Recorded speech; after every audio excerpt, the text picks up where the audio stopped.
आता या उदाहरणामध्ये आपल्याला त्रिस्तरीय विभाजित स्तंभालेख काढायचा. आता त्रिस्तरीय म्हणजे काय, तर इकडे तुम्हाला दिसतोय तो हा आहे पहिला स्तर, त्याच्यानंतर वरती हा आहे दुसरा स्तर आणि हा आहे तिसरा स्तर. ठीक आहे. तर या उदाहरणामध्ये आपल्याला काय दिलंय, तर 3 शहरं दिली आहेत आणि त्या 3 शहरातले विद्यार्थी शाळेत कसे जातात म्हणजे कुठली माध्यमं वापरून जातात की पायी जातात, त्याविषयीची सांख्यिक माहिती दिलेली आहे. आणि ती सांख्यिक माहिती आपल्याला अशा प्रकारच्या त्रिस्तरीय विभाजित स्तंभालेखामध्ये दाखवायची. ठीक आहे. तर असाच आलेख आपण आपल्या आलेख कागदावर काढणार आहोत. ठीक आहे. तर आपण आता मुख्य उदाहरणाकडे वळूया. नमस्कार मित्रांनो, इयत्ता 8वीच्या गणिताच्या संपूर्ण मार्गदर्शनासाठी 8वीमराठी.com ह्या आपल्या वेबसाईटला नक्की भेट द्या. धन्यवाद. तर या उदाहरणात काय दिलंय, तर 8वीत शिकणारे विद्यार्थी आहेत आणि ते विद्यार्थी शाळेत कसे जातात म्हणजे कुठलं माध्यम वापरून जातात की पायी जातात, त्याविषयीची सांख्यिक माहिती दिलेली आहे. तर आता खालची सारणी बघूया आपण. तर इथे पहिलं शहर कुठलं दिसतंय, तर ते आहे पैठण.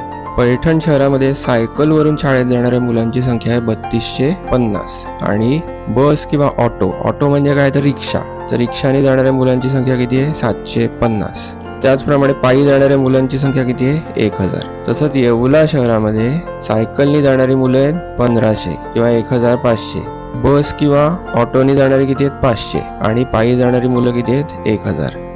आणि तिसरं शहर कुठलं दिले, शहापूरमध्ये 1250 अशी मुलं आहेत जी सायकलवरून शाळेत जातात आणि 500 मुलं बस किंवा ऑटो करून शाळेत जातात आणि बाकीची 500 मुलं जी आहेत ती पायी शाळेत जातात. आता आपल्याला काय सांगितले, ही सांख्यिक माहिती वापरा आणि विभाजित स्तंभालेख काढा. आणि तो विभाजित स्तंभालेख काढताना y अक्षावर काय प्रमाण घ्यायचंय, 1 सेंटीमीटर बरोबर 500 विद्यार्थी असं प्रमाण आपल्याला घ्यायचंय.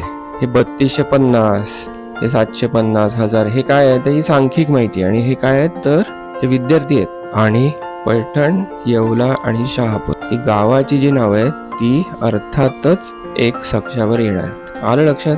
तर आता आपण आपल्या आलेख कागदावर जाऊया. तर इथे स्क्रीनवर आता तुम्हाला आलेख कागद दिसतोय. त्या आलेख कागदावर बघा, डावीकडे आपण 1 सेंटीमीटर बरोबर 500 विद्यार्थी अशा प्रमाणे y अक्षावर विद्यार्थ्यांची संख्या घेतलेली आणि x अक्षावर पैठण, येवला आणि शहापूर अशी 3 गावं घेतलेली आहेत. तर पैठण शहरामध्ये सायकलवरून जाणाऱ्या विद्यार्थ्यांची संख्या किती आहे, तर ती आहे 3250. इथे डावीकडे बघा y अक्षावर, इथे तुम्हाला काय दिसतंय, तर 3000 दिसत आहेत. त्याच्यावरती काय दिसत आहेत, 3500 दिसत आहेत. आपलं माप किती आहे, 1 सेंटीमीटर बरोबर 500 विद्यार्थी.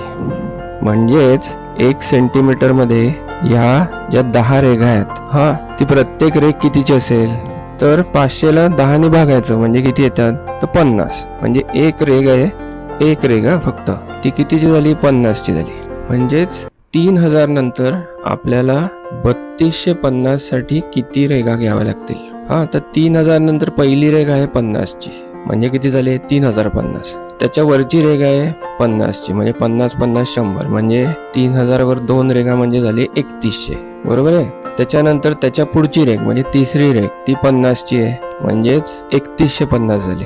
त्याच्यानंतर चौथी रेघ अजून एक 50 म्हणजे किती झाले, 3200 आणि 3250 म्हणजे अजून एक रेघ म्हणजेच काय, तर 3000 नंतर 5वी रेघ जी असेल ती 3250 ही संख्या दर्शवेल. आता इथे पैठण या गावासाठी मी इथे बरोबर 3000 आणि 3500च्या मधली जी 5वी रेघ आहे तिथे 3250चा हा बिंदू घेतो.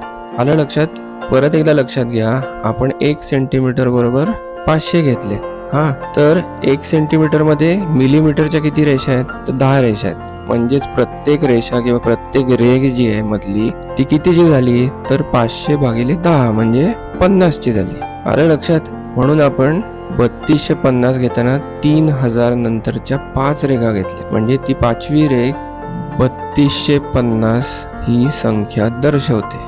तर इथे मी स्तंभालेख काढायचं म्हणून 2 बिंदू घेतो 3250. ठीक आहे. आता पुढचे बिंदू कितीवर घ्यायचे आहेत, तर बस आणि ऑटोने जाणाऱ्या विद्यार्थ्यांची संख्या आहे 750 म्हणजे 3250 अधिक 750 म्हणजे किती झाले? म्हणजे झाले 4000. ठीक आहे, म्हणजेच इथे 4000 वर मी पुढचा बिंदू घेतो. हा बिंदू काय दर्शवतोय? तर बस किंवा ऑटोने शाळेत जाणाऱ्या मुलांची संख्या. त्याच्यानंतर 1000 मुलं अशी आहेत जी पायी शाळेत जातात. म्हणजे 4000 अधिक 1000 म्हणजे किती? 5000. ठीक आहे, तर आता हा स्तंभालेख किंवा हा विभाजित स्तंभालेख आपण पूर्ण करून घेऊ.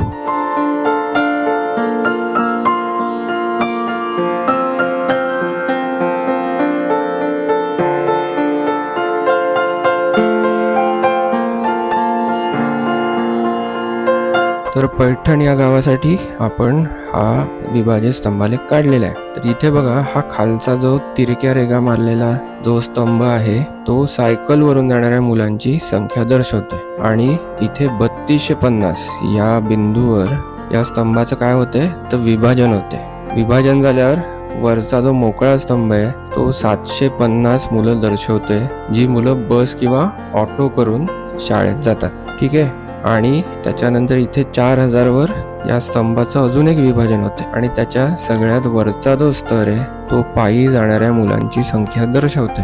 ती किती मुलं आहेत? ते 1000 मुलं आहेत. ठीक आहे, तर इथे तुम्ही लक्षात घ्या की असे 3 स्तर या स्तंभालेखामध्ये आपल्याला दिसतात. हा खालचा सायकल वरून जाणाऱ्या मुलांचा एक स्तर, बस किंवा ऑटोने जाणाऱ्या मुलांचा दुसरा स्तर आणि पायी जाणाऱ्या मुलांचा तिसरा स्तर. तर असा त्रिस्तरीय विभाजित स्तंभालेख आपण इथे काढलेला आहे. ठीक आहे, आता याच्या पुढे आपण येवला आणि शहापूर अशा 2 शहरांसाठी देखील असे स्तंभालेख काढणार आहोत. आता येवल्यामध्ये 1500 मुलं अशी आहेत जी सायकल वरून शाळेत जातात. बस आणि ऑटोने जाणारी मुलं आहेत 500 आणि पायी जाणारी मुलं आहेत 1000. तर येवला या शहरासाठी सायकल वरून जाणारी मुलं किती आहेत? 1500. म्हणजे आपला पहिला बिंदू येणारे 1500 वर. तसाच शेजारी मी अजून एक बिंदू घेतो. ठीक आहे, ही झाली सायकल वरून जाणारी मुलं. त्याच्यानंतर बस किंवा ऑटोने जाणारी किती आहेत? 500 मुलं आहेत. म्हणजेच पुढचा बिंदू कितीवर येईल? तर 2000 वर येईल. ठीक आहे, आणि त्याच्या पुढे 1000 मुलं अशी आहेत जी पायी शाळेत जातात. म्हणजे तो बिंदू येईल 3000 वर. ठीक आहे, तर असे 3 बिंदू आपण घेतलेले आहेत. आता आपण हा आलेख पूर्ण करूया.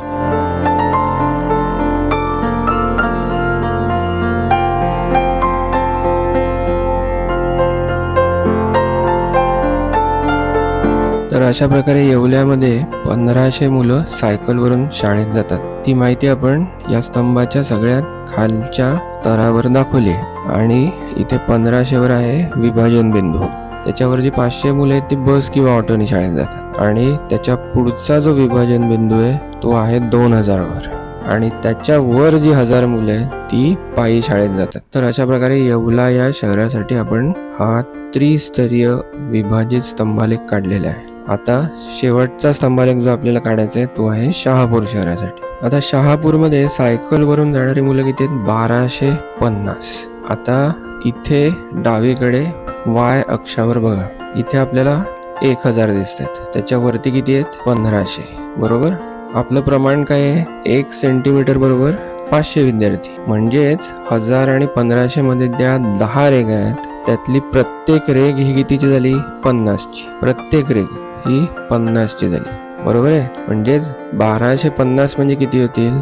तर 1000च्या वर 5 रेघा. म्हणजे बरोबर मधली जी रेघ आहे ती दर्शवेल 1250.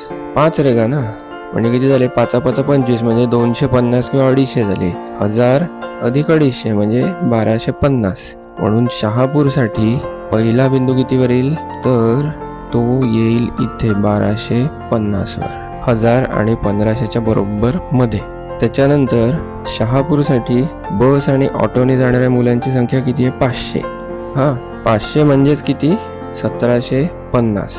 आता आपण आहोत 1250 वर. 1250 अधिक 500 म्हणजे 1750 आणि 1750 म्हणजेच किती? 1500 आणि 2000च्या मधली रेघ म्हणजे 5वी रेघ.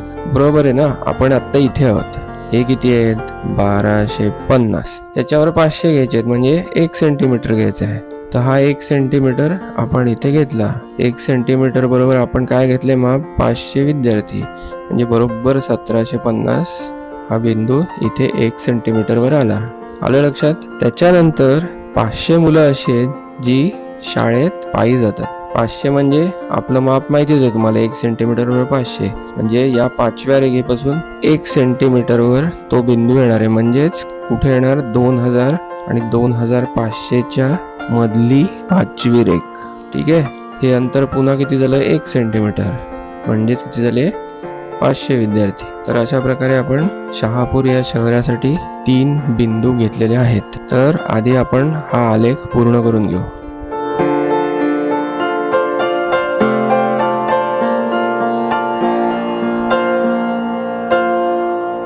तर अशा प्रकारे शहापूर शहरासाठी आपण हा विभाजित स्तंभालेख काढलेला आहे. त्याचा जो सगळ्यात खालचा स्तर आहे तो सायकलवरून जाणारे 1250 विद्यार्थी दर्शवतो. मधला जो स्तर आहे तो बस आणि ऑटोने शाळेत जाणारे 500 विद्यार्थी दर्शवतोय आणि सगळ्यात वरचा जो स्तर आहे तो पायी जाणारे 500 विद्यार्थी दर्शवतोय.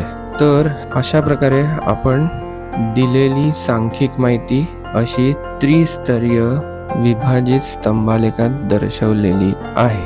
ठीक आहे. तुम्हाला जर हा व्हिडिओ आवडला असेल तर कृपया लाईक करा. त्याचप्रमाणे तुमच्या मित्रमैत्रिणींबरोबर जास्तीत जास्त शेअर करा. आणि सगळ्यात महत्त्वाचं काय तर कृपया आपलं हे चॅनल सबस्क्राईब करा. धन्यवाद.